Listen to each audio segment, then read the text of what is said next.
The Saturday nightcap at the Superdome will feature the most explosive running back in Louisiana, trying to lead his team to a state championship. Puka Williams has been on a tear during this 2017 playoff run to the Dome for the Hahnville Tigers. His stats going into the 5A state championship game against Zachary: 1,174 yards and 13 touchdowns. Now, those are great numbers for a high school running back during an entire regular season. Puka has done that in just 4 playoff games, and that was against some stiff competition. Now the Broncos loom for Williams as they seek their second state title in the last 3 seasons. Puka trying to turn in one more epic performance to lead Hahnville to his first state crown since 2003. This is his moment, and rightfully so. He's earned this moment. He's been the best player in our state now for probably a couple of years, but now everybody has seen it. So I'm excited to see him on the Superdome turf. We didn't even show him the film. You know, we just said, let's move on. Our next one is Zachary. It's in the Superdome. It's for the state championship, and that's the most important game.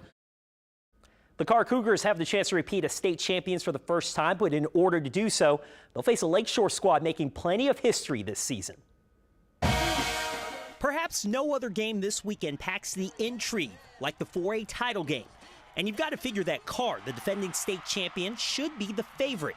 After all, Cougars head coach Bryce Brown fully expected his team to get back to the Dome this season. When you return half our starters that were returned last year, you know, anything short would have been unsatisfactory, you know, and cost standards that, you know, we have to be able to be in this position because it's not only expected, it's demanded at that high school. But, you know, we still have to play a game on Saturday, and it's going to be a tough one. And it'll be a tough one because of Lakeshore's high-powered offense, which is averaging more than 43 points a game. I think we have to play good coverage and we have to pressure the quarterback.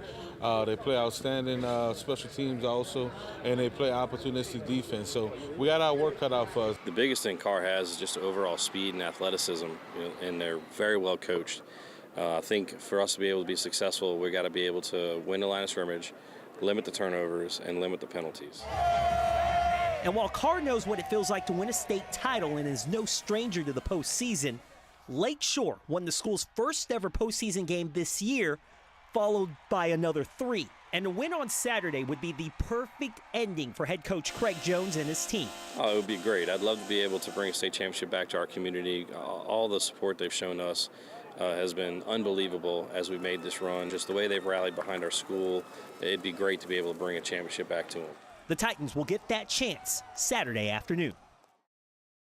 It's weird to say John Curtis is in the title drought, but that's a testament to how revered this football program is in the state of Louisiana. 26-time state champs, but the Patriots haven't hoisted the trophy since 2013. In fact, this 3-year title drought is the longest for the program since capturing their very first championship back in 1975.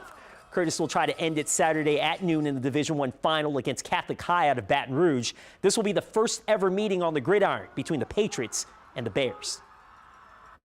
I think the game always comes down to who can win the inside game and who can play well in a kicking game. And we hope our offensive line, defensive line is going to be up to the challenge. Catholic's defense has been outstanding through the playoffs. I mean, they've given up no points and they've scored points. And when you can do that, you give yourself a legitimate chance to win. It'll be a real challenge.